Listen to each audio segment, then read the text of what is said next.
chapitre 2. Nous commençons au verset 1. Mes petits enfants, je vous écris ces choses afin que vous ne péchiez point. Alors, mes bien-aimés de prière, nous écoutons la parole de Dieu. Nous avons appris de Dieu comment il faut vivre pour être agréable. Nous avons appris de Dieu comment, si nous nous rendons compte que nous sommes repris dans nos paroles, nous allons nous abaisser pour être agréables à Dieu. Alors, petits enfants, il nous écrit ceci afin que nous ne péchions point.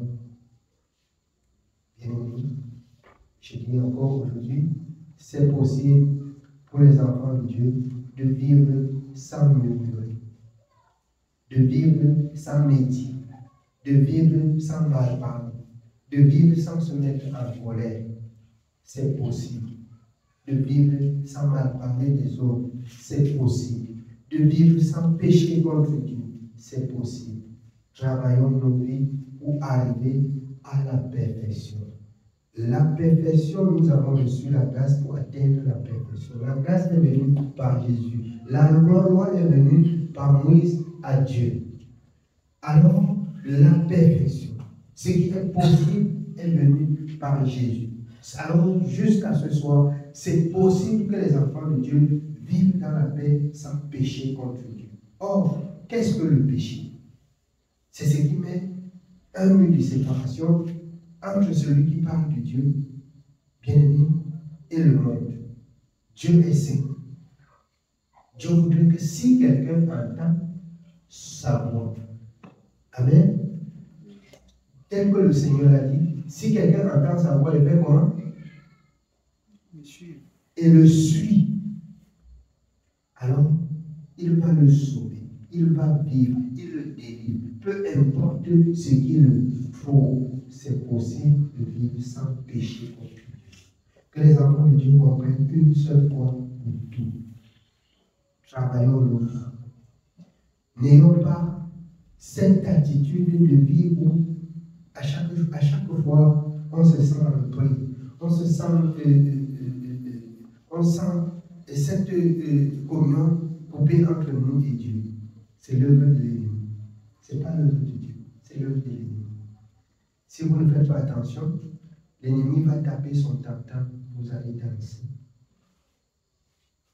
Ne devez rien à personne, si c'est lui que vous aimez les ennemis. L'apôtre Paul va aller jusqu'à dire qu'on apprenne à se supporter les uns les autres. L'apôtre Paul va aller jusqu'à dire supporter quelques injures. Il cherche et il poursuit la paix. Il recherche et il poursuit la paix. Il veut que tous les enfants de Dieu vivent en paix. La paix, c'est quelque chose, mais bien qui ne s'achète pas. Elle se donne.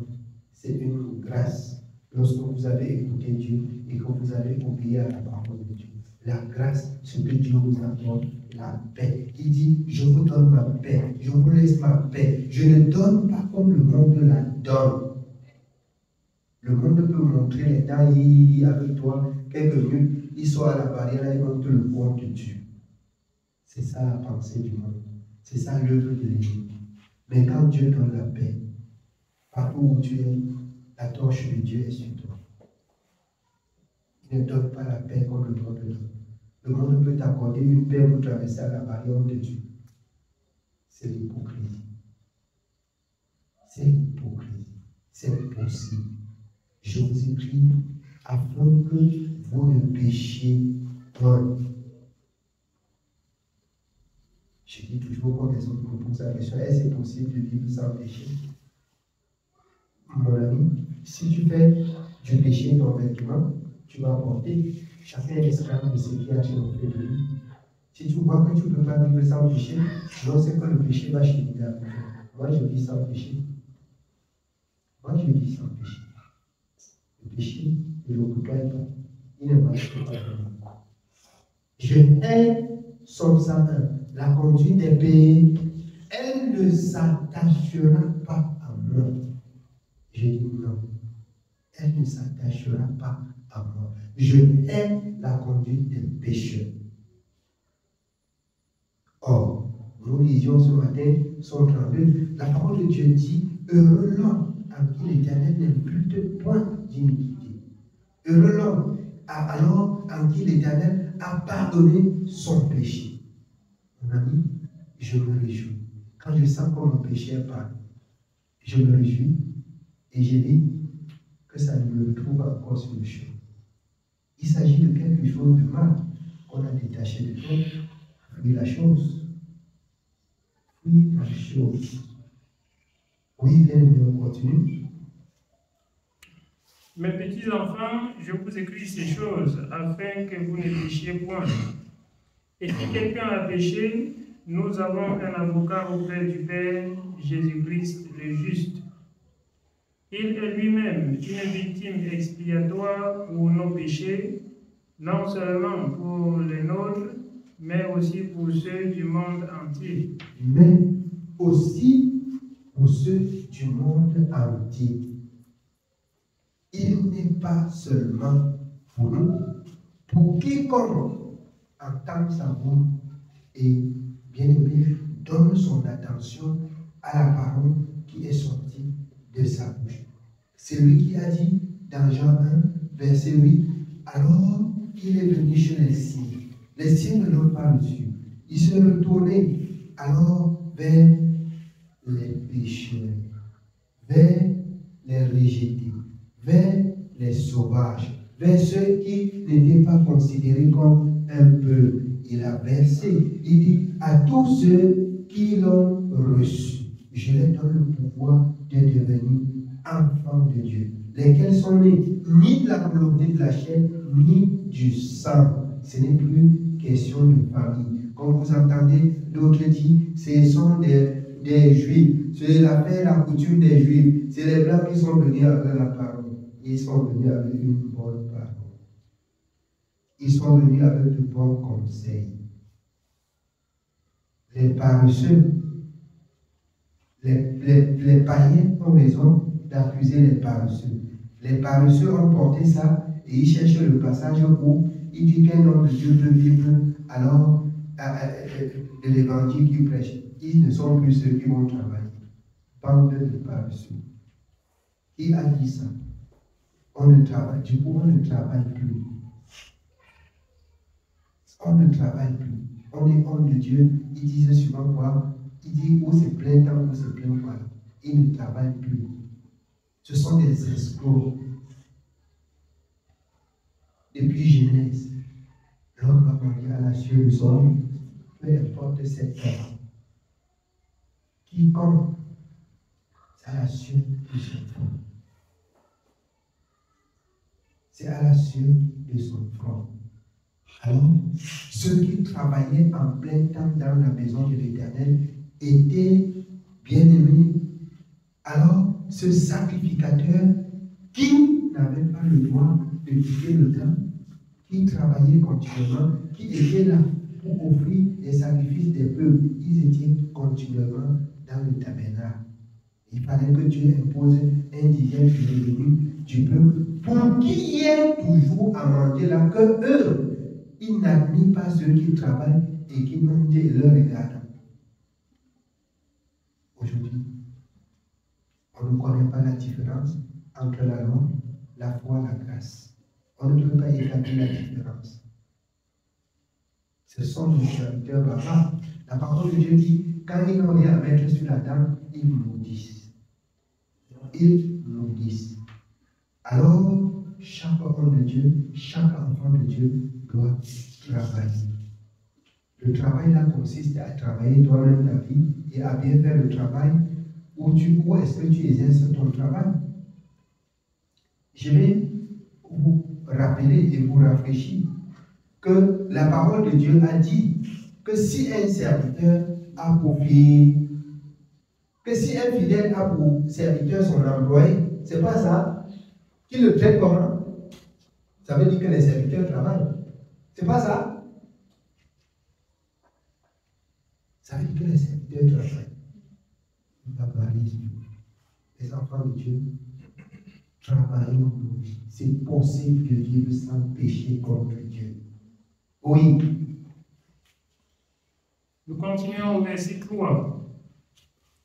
Si nous gardons ces commandements, par là, nous savons que nous l'avons connu. Alors, connaître Dieu, servir Dieu, aimer Dieu, marcher avec Dieu, c'est garder ses commandements. Tu parles de Dieu, tu dis que tu sais Dieu, tu dis que tu marches avec Dieu, et tu ne gardes pas les commandements, la parole de la foi. C'est que tu n'es pas un enfant de Dieu. Alors, on n'empêche à personne de dire qu'on est enfant de Dieu, mais le Seigneur a dit, vous les reconnaîtrez à leur louer. Oui. Celui qui dit, je l'ai connu et qui ne garde pas ses commandements est un menteur et la vérité n'est point en lui. C'est un menteur. C'est un menteur et la vérité n'est point en lui. Quand quelqu'un dit qu'il connaît Dieu et il ne fait pas ce que Dieu a dit, c'est un menteur. Vous allez tout simplement les identifier ainsi. Oui. Mais celui qui garde sa parole, l'amour de Dieu est véritablement parfait en lui. L'amour de Dieu est véritablement parfait en lui, celui qui garde sa parole. Alors, selon 1 Corinthiens 14, l'amour, la charité, l'amour qui incarne la charité, elle ne murmure, elle ne calomnie, elle ne dit rien de mal, elle ne fait rien pour lui-même, autant de choses. Autant de choses. Il y a des enfants de Dieu auxquels vous piétinez le petit orteil. Bien aimé, il va déménager chez Dieu avant de chercher à l'aménager encore. Pour faire la guerre avant de lever. Ils vont déménager dans la maison de Dieu pour aller faire la guerre avant de lever. Et c'est ça, être insensé. C'est ça, être insensé. Oui. Par là, nous savons que nous sommes en lui. Celui qui dit qu'il demeure en lui doit marcher aussi comme il a marché lui-même. Jésus a marché comment? Sa conduite est écrite. Celui qui dit qu'il demeure en lui doit marcher comme lui-même a marché. C'est ainsi que l'apôtre Paul a repris à Éphèse dans Éphésiens 5. Alors si nous disons que nous sommes des enfants de Dieu, marchons comme Christ lui-même a marché. Ces pas sont écrits dans le livre de vie. Alors, la parole de Dieu dit dans Hébreux 1, 3. Alors, Jésus étant Dieu, étant fils de Dieu, parmi les hommes, il soutenait chaque chose par la parole. Hébreux 1, 3. Il soutenait chaque chose par la parole. Chaque chose que toi aussi tu fais, il doit avoir un passage qui soutient. Tu dois avoir un passage qui soutient ce que tu fais. Sinon, tu parles d'un Dieu que tu ne connais pas. Oui. Nous continuons au verset 7. Bien-aimés, ce n'est pas un commandement nouveau que je vous écris, mais un commandement ancien que vous avez eu dès le commencement. Ce commandement ancien, c'est la parole que vous avez entendue. Toutefois, c'est un commandement nouveau que je vous écris, ce qui est vrai en lui et en vous, car les ténèbres se dissipent et la lumière véritable paraît déjà. Celui qui dit qu'il est dans la lumière et qui hait son frère est encore dans les ténèbres. Qui dit qu'il est dans la lumière et qui hait son frère est encore dans les ténèbres. Or, que signifie avoir de la haine pour son frère? Tu peux avoir de la haine pour ton frère sans lui parler. Tu lui gardes dans ton cœur. Alors, tu es un meurtrier. Peut-être, c'est plus que la tuerie. Amen. Oui. Celui qui aime son frère demeure dans la lumière, et aucune occasion de chute n'est en lui. Mais celui qui hait son frère est dans les ténèbres, il marche dans les ténèbres, et il ne sait où il va parce que les ténèbres ont aveuglé ses yeux. Je vous écris, petits enfants, parce que vos péchés vous sont pardonnés à cause de son nom. Si à cause de son nom, nous avons reçu le pardon des péchés, bien-aimés, nous devons aussi marcher comme lui-même il a marché. Il a lutté pour le péché sans être pécheur. Il a aimé les pécheurs sans aimer le péché. Oui. Je vous écris, Père, parce que vous avez connu celui qui est dès le commencement. Je vous écris, jeunes gens, parce que vous avez vaincu le malin. Je vous ai écrit, petits enfants, parce que vous avez connu le Père.